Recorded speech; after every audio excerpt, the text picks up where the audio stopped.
Welcome back, Kalam! Ngayon ay pag-uusapan natin ang mga kakaibang pagkain na huling hiniling ng mga taong pinatawan ng kamatayan. Kaya Kalam, siguraduhin panoorin hanggang dulo para malaman mo ang kasagutan. Ngunit bago tayo magpatuloy, Kalam, ay siguraduhin na nakapag-subscribe ka na dahil marami pa tayong alaming kwento na kapupulutan mo ng aral sa channel na ito.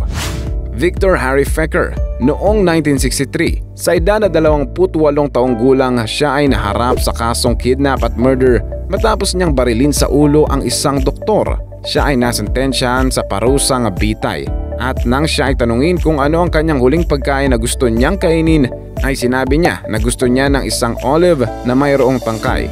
At nang siya ay ma-execute ay laking gulat ng mga otoridad dahil nakita nila ang olive sa loob ng kanyang bulsa. Kaya naman nang siya ay mailibing na ay isinama nila ang olive na ito sa kanyang libingan dahilan upang tumubo ang olive sa mismong puntod niya.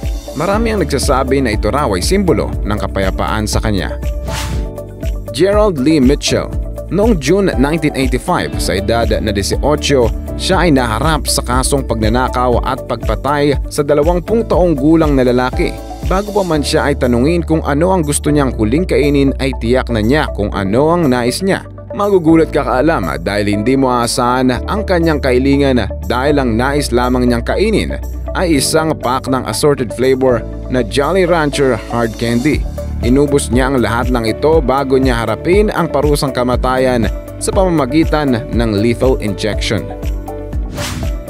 Lawrence Russell Brewer. Noong 2011, sa edad na 44, ay tuluyan na ngang pinatawan ng parusang kamatayan sa pamamagitan ng lethal injection si Brewer dahil sa kanyang kasong murder. Mga Kaalam, kung ang mga nauna ay simpleng pagkain lamang ang mga huling kahilingan, ibahin mo itong si Brewer dahil hindi lang isa o dalawang pagkain ang hiniling niya kundi napakaraming pagkain, kagaya na lamang ng 2 chicken fried steaks, triple meat bacon cheeseburger, 3 fajitas barbecue large size bowl ng fried okra, meat lovers pizza, ice cream at peanut butter fudge na may kasamang crushed nuts.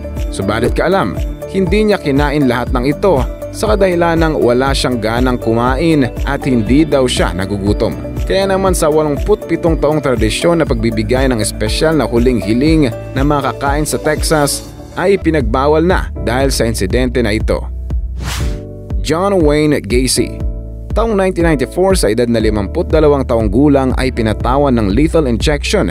Siya ay isang Amerikano na naharap sa kasong serial killer at sex offender o mas kilala siya sa tawag na Killer Clown, Pogo the Clown, dahil noon ay nagpo-perform si John Wayne sa mga charity events bilang isang clown.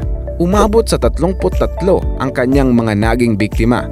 At nang siya'y tanungin kung ano ang nais niyang huling kainin, siya ay humiling ng 12 French shrimp, bucket ng original KFC, French fries at mga strawberries. Hiniling niya ito marahil dahil siya ay naging manager ng 3 branch ng kumpanyang ito. John Arthur Spenkelink. Noong 1979, sa edad na 30 taong gulang, naharap si Spenkelink sa kasong homicide kung saan kanyang pinatay ang kapwa niya kriminal. Siya rin ang unang tao na nasentensyahan sa silya elektrika sa Florida matapos muling mailigal ang parusang ito. Kung ang ibang inmates na napatawan ng kamatayan ay puro mga pagkain ang hiniling, ang isang ito naman ay hindi pagkain kundi panulak.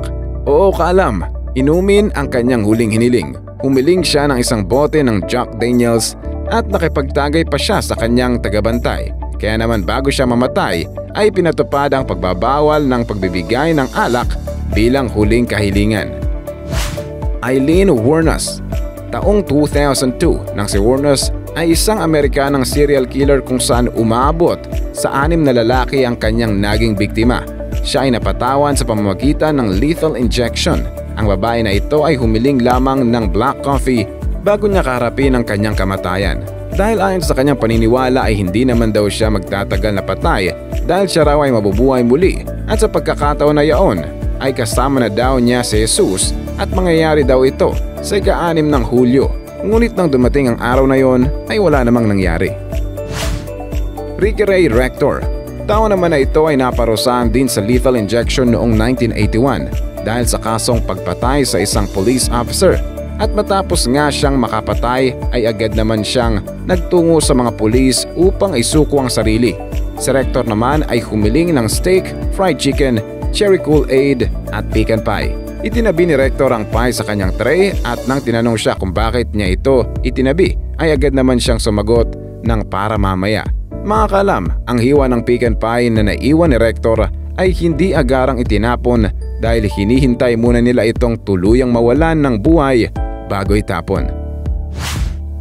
Timothy McVeigh. Si McVeigh ay isang Amerikanong terorista na responsable sa pagbobomba noong 1995 sa Oklahoma City na kumitil ng buhay ng 160 katao. 11 may mga bata at 680 katao ay nagtamo ng matinding sugat. Sa edad na 33 ay napatawan ng kamatayan sa pamamagitan ng lethal injection. Ang isa namang ito ay humiling ng mint chocolate chip ice cream. David Leon Woods. Sa edad na 42 taong gulang sa taong 2007 ay napatawan din ng lethal injection matapos niyang marahal sa kasong pagpatay sa 77 taong gulang na matandang lalaki. Siya ay humiling ng isang birthday cake at pizza kasama ang kanyang pamilya na paaga ang pagdiwang ng kanyang kaarawan dahil Agosto pa ang buwan ng kanyang kaarawan. Thomas J. Grasso.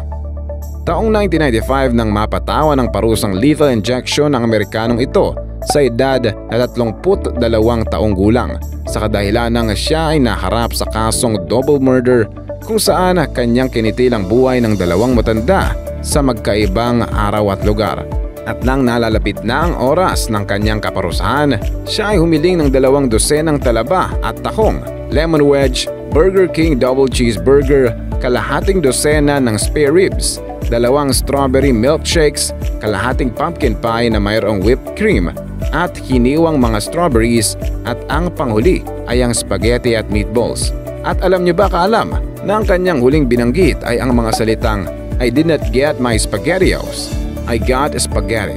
I want the press to know this. Matapos niyang matanggap ang maling pagkain na kanya namang ikinainis. Ang aral sa video na ito ay ang lahat ng bagay na ating ginagawa ay mayroong kalakip na responsibilidad, mabuti man ito o masama. Ika nga sa lumang kasabihan, kung ano ang itinanim ay siya mong aanihin. Kung gumawa ka ng mabuti sa kapwa ay tanging mabuti din ang babalik sa iyo at higit pa sa inaasahan mo. Ngunit kung masama naman ang ginawa mo sa iyong kapwa ay mas masama pa ang babalik sa iyo. Nasa atin mga kaalam ang desisyon. Tanging maingat na pagpapasya ang dapat nating laging gawin kapag gagawa ng mga desisyon. Kaalam, ano ang masasabi mo sa ating nakamamanghang topic sa araw na ito? Kung ikaw ang tatanungin, sino sa mga taong ito ang masasabi mong talaga namang sinulit ang huling kain nila? At kung ikaw ay malalagay sa ganitong sitwasyon, ano ang hihilingin mo? Antayin ko ang sagot mo sa comment section. Huwag mong kalilimutang i-like ang ating video at mag-subscribe ka na rin sa aking channel. At siguraduhin na panoorin ang next videos na siguradong magugustuhan mo. At yan na nagtatapos ang ating nakamamanghang kwento sa araw na ito. Ito ang inyong kaalam na nagsasabing knowledge has a beginning but no end. Hanggang sa muli at samahan niyo ako para sa panibago nating pag-alam.